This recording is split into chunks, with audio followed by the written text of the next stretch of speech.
The playoff situation is definitely heating up. We have some teams that took full advantage and other teams that quite honestly, Rachel, they really didn't when it comes to their opportunity to clinch what is now the fourth and final playoff spot. And well, Seattle, the inevitable did happen. We'll talk about all of that and more on today's episode of At Even Strength, which is brought to you by Black Rosie Media. At Even Strength is our women's hockey podcast. It is an all-access pass to women's hockey from the ice of the PWHL and NCAA to, of course, international coverage. We had a great time covering Milano Cortina for you all. We cover every level of the game with insight, analysis, and conversation that matters. And yes, we love a strong crossover, especially with other women's leagues. We'll break down the biggest headlines, highlight standout players, and explore the stories shaping the sport.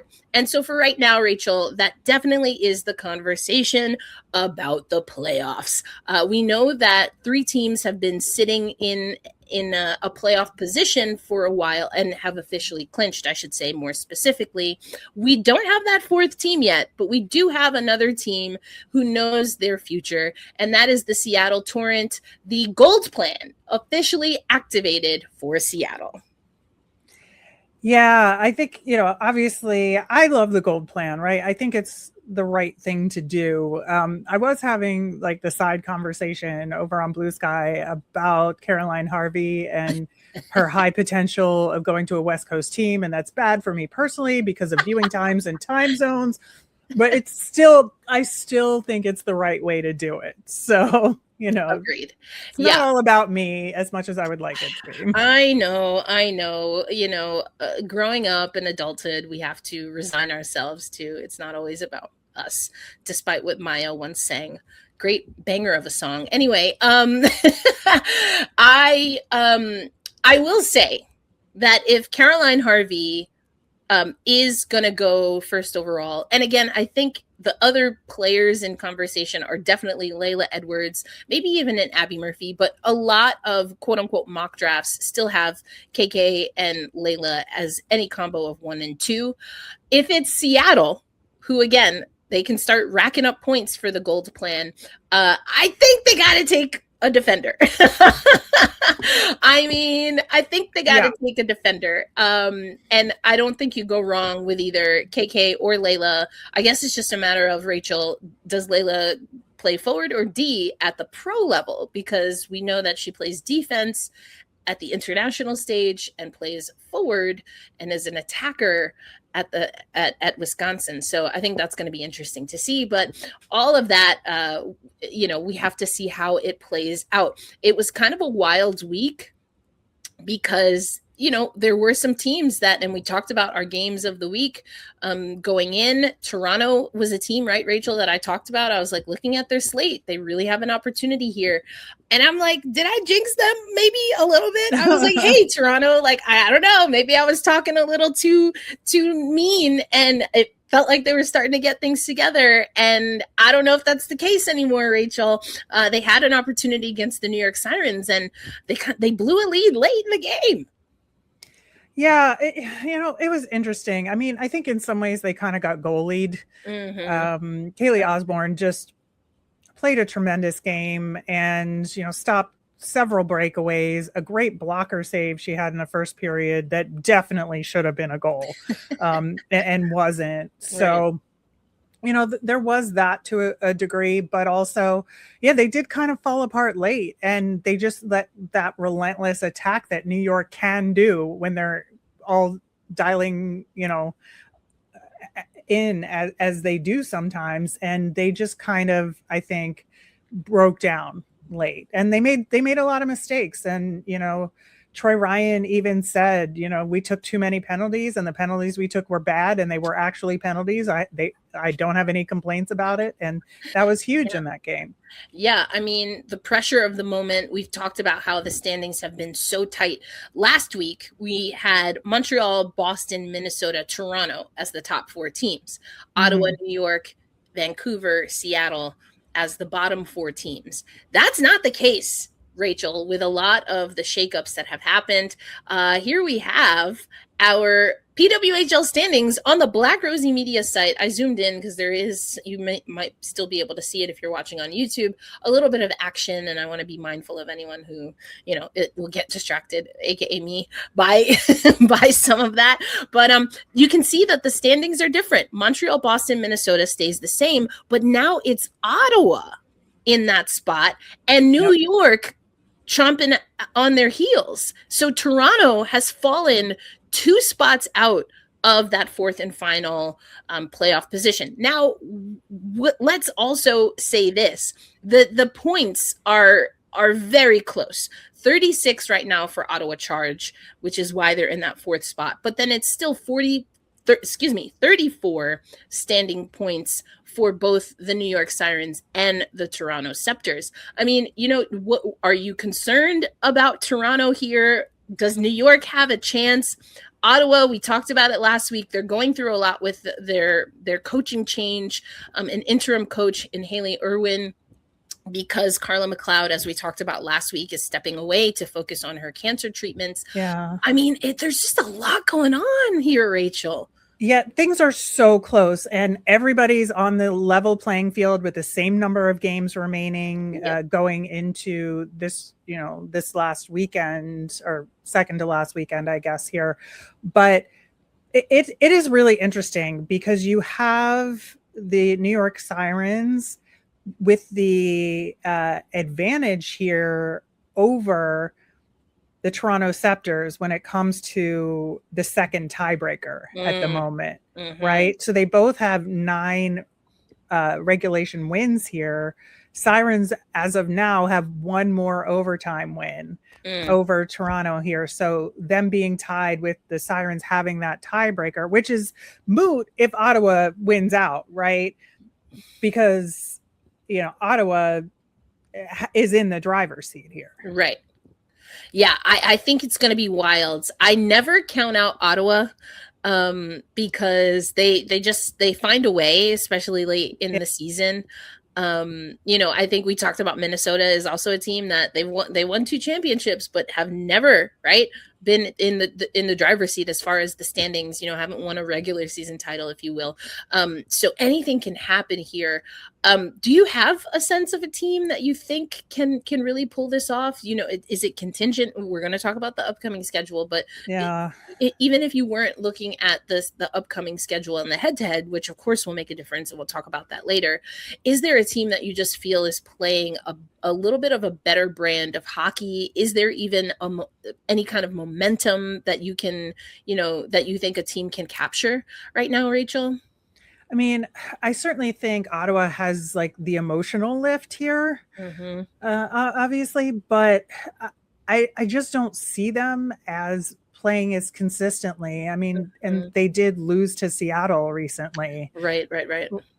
And so it's one of those things where I think if any of these teams can win, New York, I think, has the system that I think is most appealing to me in terms of who could get in with the right kind of system. But Toronto has the skill.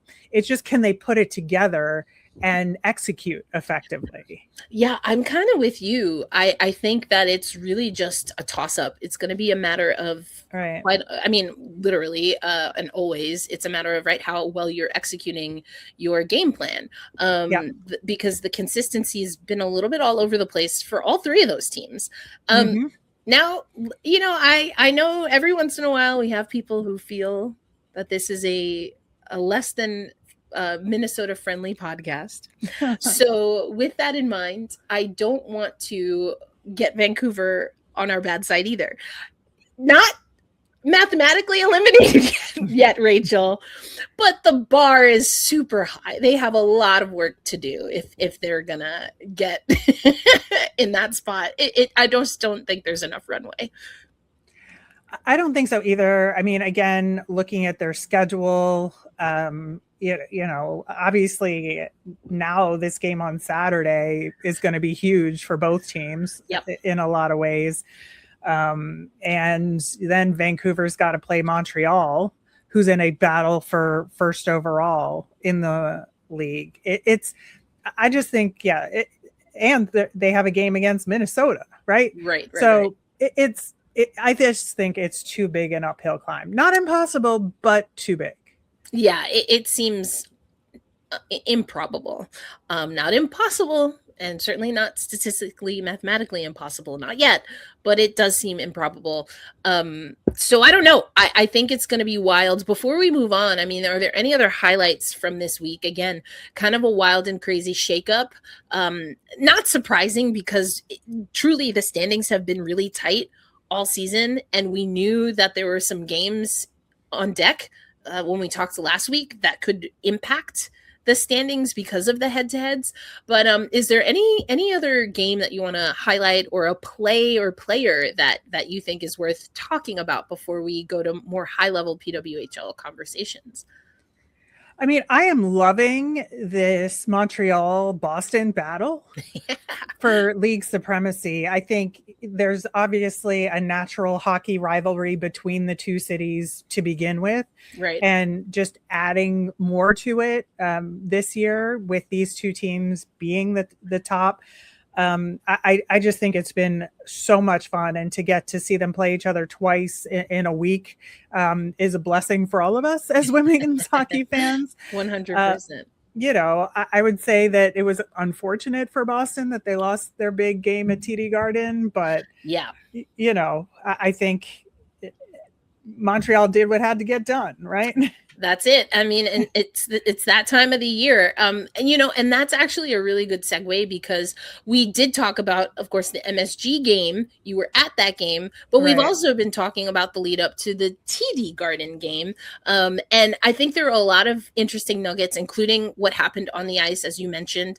Boston couldn't get it done in front of what was another amazing crowd for the PWHL. We're going to talk about that actually in this upcoming segment here, but it was a close game, 1-0 Montreal. And I think, again, we see the PWHL just removing ourselves from this game just for a little bit here. We see another opportunity for the PWHL to have this really big moment and to reach a wider hockey and even sports audience. And I think that was on display here. It was Anne-Renee Desbiens versus Erin Frankel, which is such a phenomenal goaltend. I would match that up against any men's hockey game any day of the week and 100%. Call it better, honestly. I mean, it's US versus Canada all over again in a 1-goal game. What more can you ask for? You can't. You just can't. That's phenomenal. And it was not one of the usual suspects, aka, an MPP, Laura Stacey, or even an Abby Rock, getting it done for Montreal. Now, Stacey, I think, did have an assist, right, on the goal. Yes. But I think that's also, for me, I love that as well. That we're seeing other players step up. I think that also speaks to how well these teams, are scouting each other, that you're trying to nullify the attack and you need other players to step up. Yeah, absolutely. But it was also overall a low-ish event game. And so the team defenses were playing very well for the most part. The penalty kills were on point for both teams, especially Montreal, who had to face 5 Boston power plays over the course of the game. So, these are just 2 excellent hockey teams. And again, I just think we're so lucky we're getting to see this right now. I mean, and we talked about this schedule. This is a pretty exciting, I would say, week for Boston. Couldn't get it done at TD Garden, which of course was the big event. But they also, were able to get a 3-2 win over Minnesota, which I know you talked about Montreal, Boston, but I mean, again, the Frost are right there in the mix, and that's an important win for Boston to get, especially knowing that they lost to Montreal. Yeah, I mean, I think Minnesota is locked into that third spot there for sure. So, I think it's good for Boston in general just to get that win. I don't know that it matters as much for Minnesota other than for pride and execution and attention to detail and things like that. And you want to be playing on the right foot heading into the playoffs, which is what the Frost are known for, right? Right. 100%. So let's talk about this, because between TD Garden, 17,850 fans, MSG, 18,006 fans, the Canadian Tire Center in Ottawa, 17,114 fans, and we've got another record-setting crowd post-Olympics at CPA Climate Pledge Arena, 17,335 fans. 4 different U.S. attendance records were broken this season. The Takeover Tour, 631 fans across 16 games. That's an average of 12,477 per game. That means that the PWHL is on track to they did, right, surpass 1 million fans. Yep. At that Boston-Montreal game at Place Bell. Now, this is in a season, because there was an announcement, I guess, like a couple of weeks ago, like that the PWHL had reached that, but they got that in a single season, Rachel. And this goes to a conversation that we've been having, right? The takeover tours, the neutral site games, the PWHL has created, and I think successfully, as far as being able, from a marketing perspective, created like must watch, must read, talk about, must view women's hockey games because of the crowds continuing to rise, because of the celebrities. I mean, Flage, who was just part of a really wild WNBA trade on draft night, dropped the puck. We've talked about that before at a PWHL game. They've leaned into heated rivalry. They've leaned into, some of the creators that are designing for the PWHL. So I think these are things that we've seen grow women's sports in the last decade, and the PWHL is kind of bottling all of that. They're inviting content creators like Coach Jackie to events and engaging in content there. I think that that's always been something that the PWHL has done well, and they continue to lean into that. And I think it's honestly smart. Yeah, I think so. And if you look at even the New York Sirens, right? We talked about the MSG sold out game, but you go to their games at the Prudential, right? You saw a previous game before the MSG game set a record for the Prudential at above 8,000, where they had to open the upper bowl. In their home finale that I just attended in that game against Toronto, it was their second highest attendance they've ever had at the Prudential, and it was above the 6,000 mark. And that's on a Wednesday night, right? That other game that was in the 8K range was on the weekend. Mm-hmm. So if you factor all that, like even like the team that has struggled the most with attendance has had a huge boost this season. Yeah, that's a great point. And we've talked about this prior, I think mostly last season or the inaugural season on a different podcast.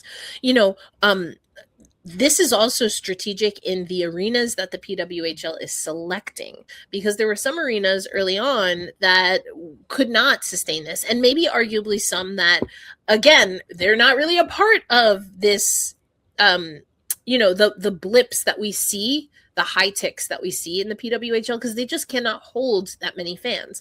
And so I think it's kind of interesting to see the PWHL continue to make a strong case for women's hockey, and push at the high end, because I think that, the term that Anya Bottolino-Pecker uses all the time, like the rising tide lifts all boats, that's kind of the what they're doing here.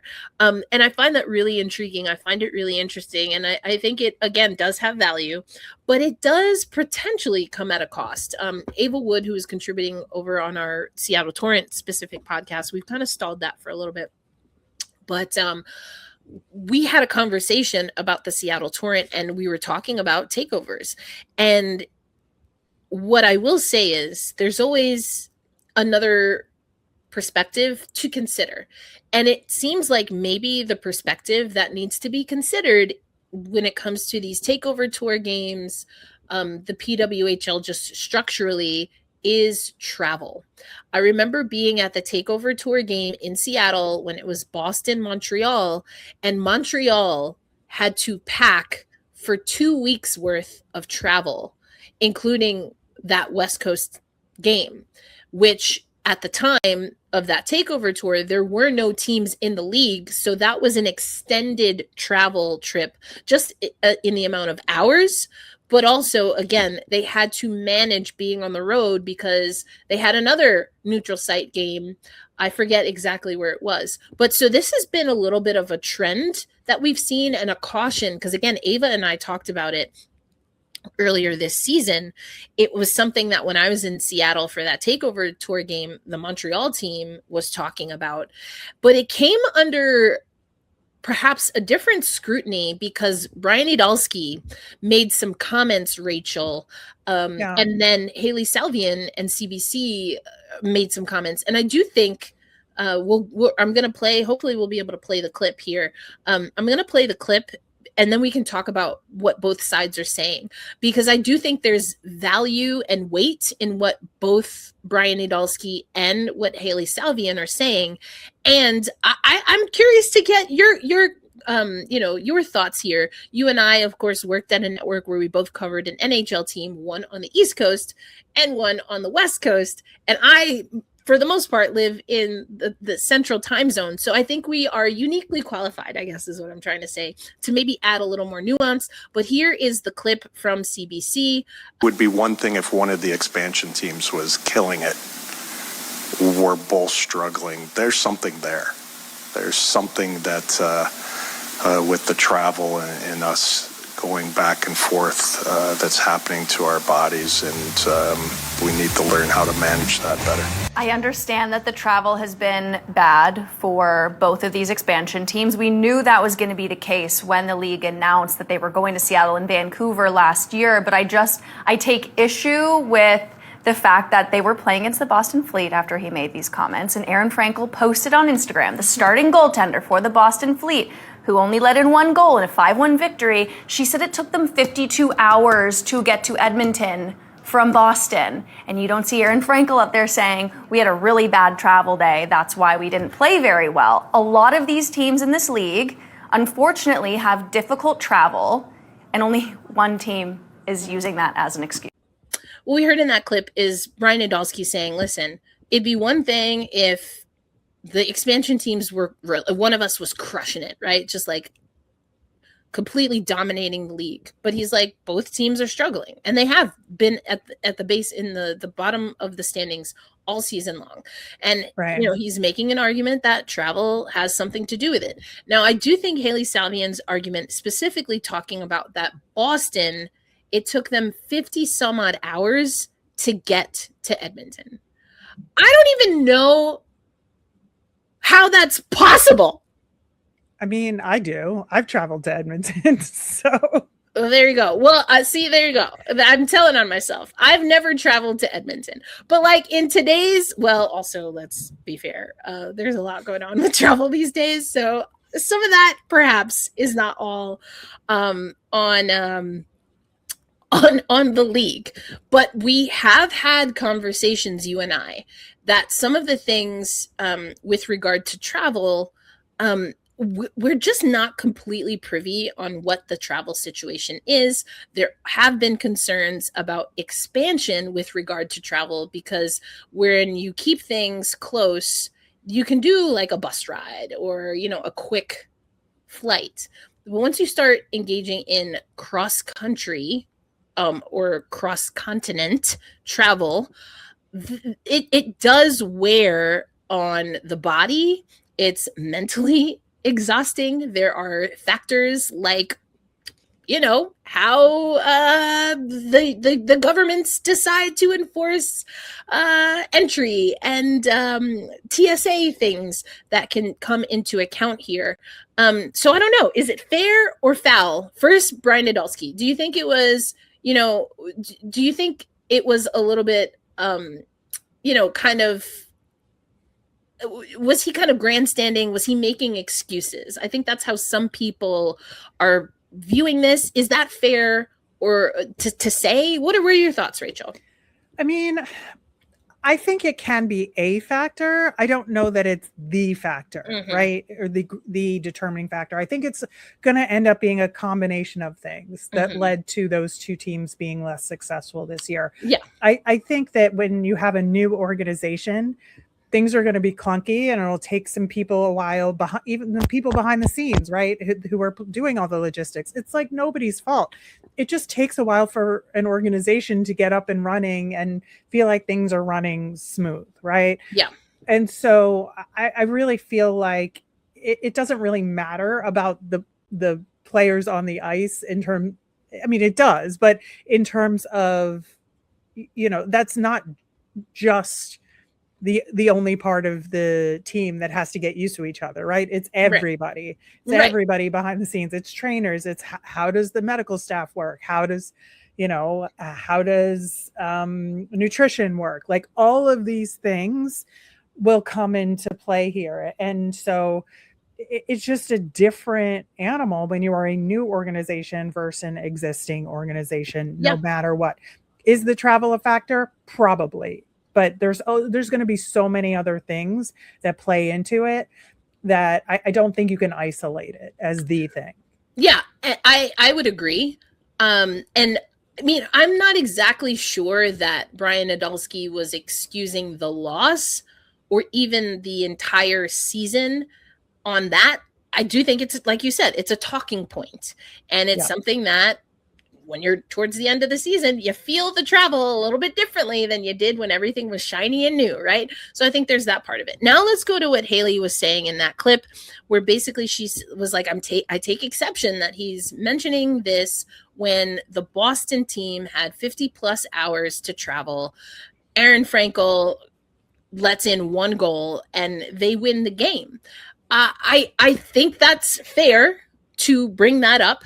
And I think it misses some nuance because, again, my take is that, and again, this is the game that he chose to talk about that. So I mean, I can't fix that. But I think you can still remove what he said from the specific game in which he was quoted, and there's still something there, because if you look at it, only two teams are playing in Pacific time. There are also two teams playing in Central time. The rest of the league is in Eastern Standard Time. So now what that means is that when you travel as Boston, Toronto, Ottawa, or New York to any one of those other teams, you are in the same time zone. You can keep a relatively similar schedule. And with some of those, Rachel, you can even get back to your home city, be able to rest, practice, go through your routine in your facilities.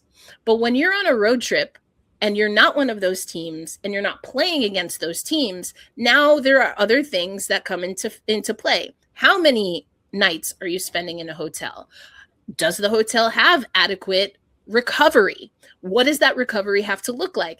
Do you have to spend extra days and travel maybe a few more days on the road just to hope to give the players rest so that they can compete in the games?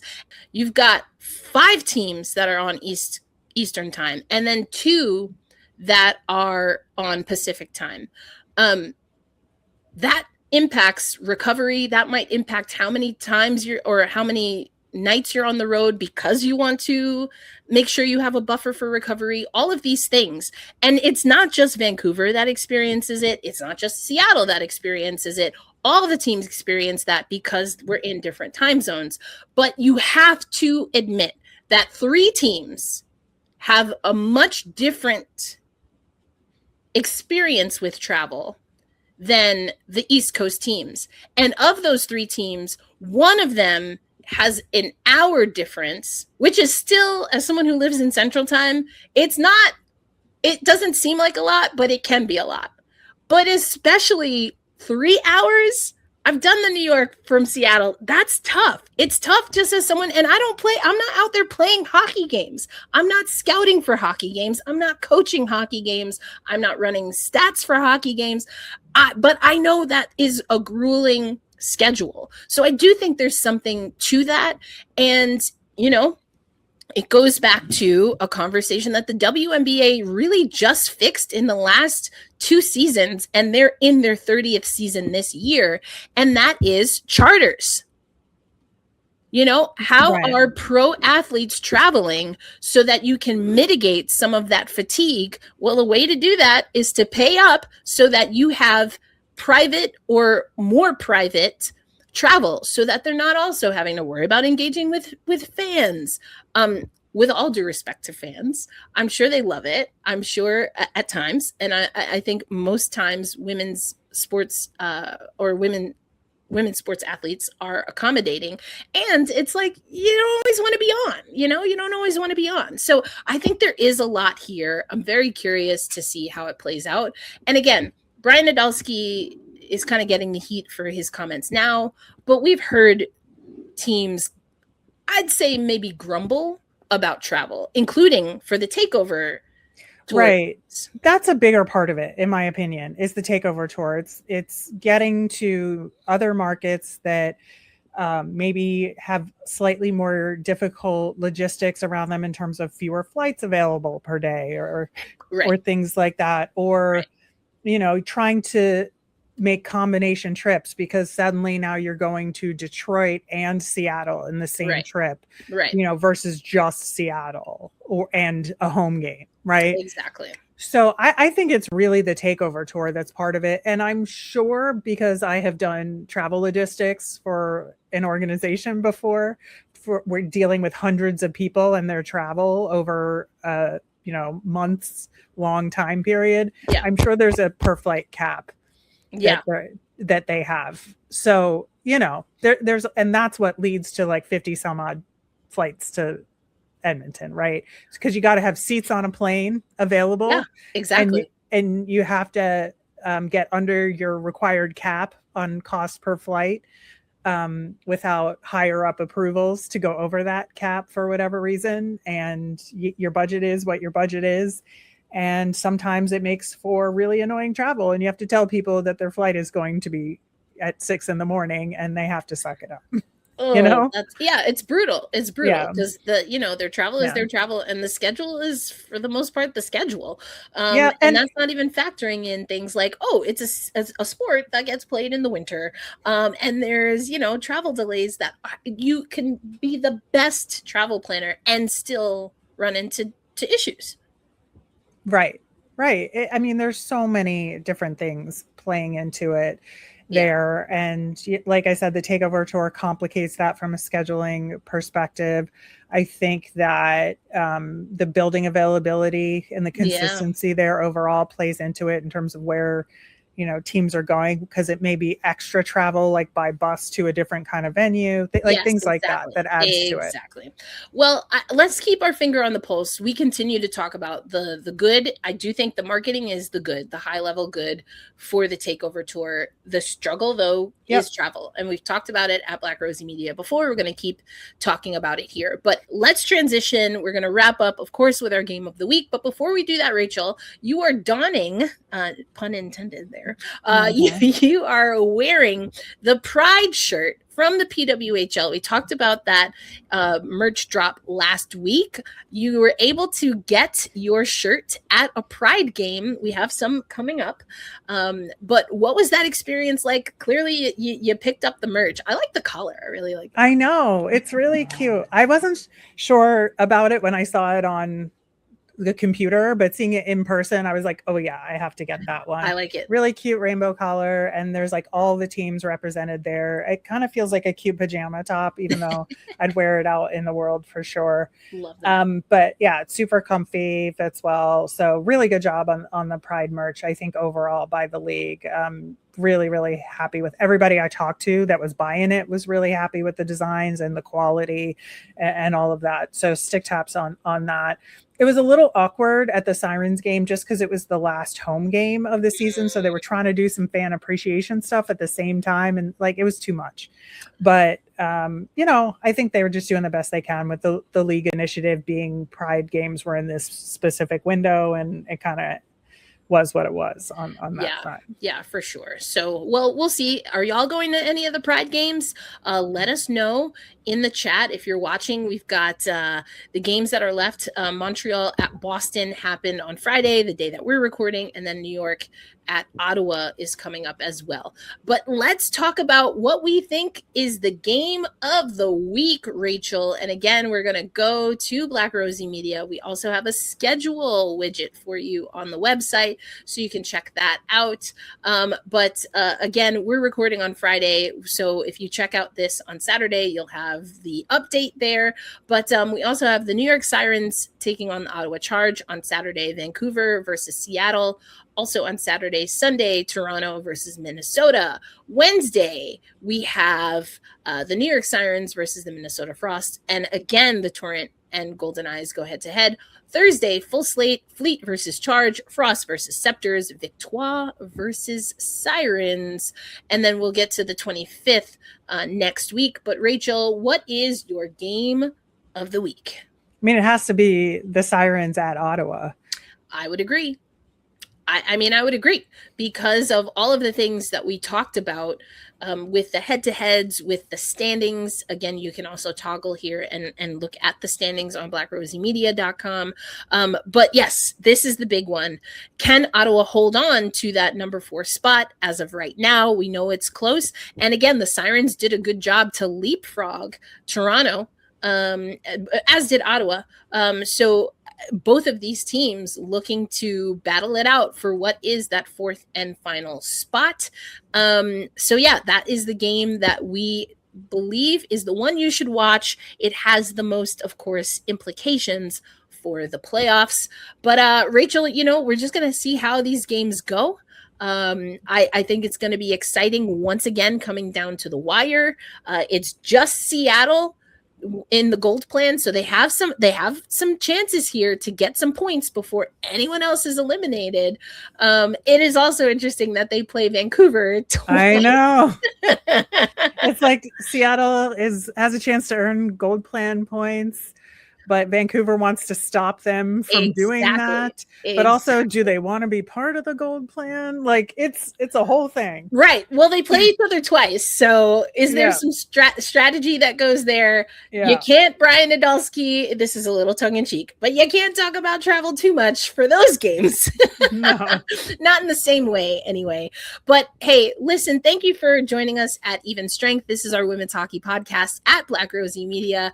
Rachel Donner and I come to you every Saturday morning, usually recording on Fridays. And the playoffs are right around the corner. Who will be the 4th team to join Minnesota, Boston, and Montreal? Well, join us next week and we'll see if we have an answer. Hello. That's the word. For Rachel Donner, Erica L. Ayala, we hope you are enjoying spring and that your allergies aren't kicking your butt like they are mine.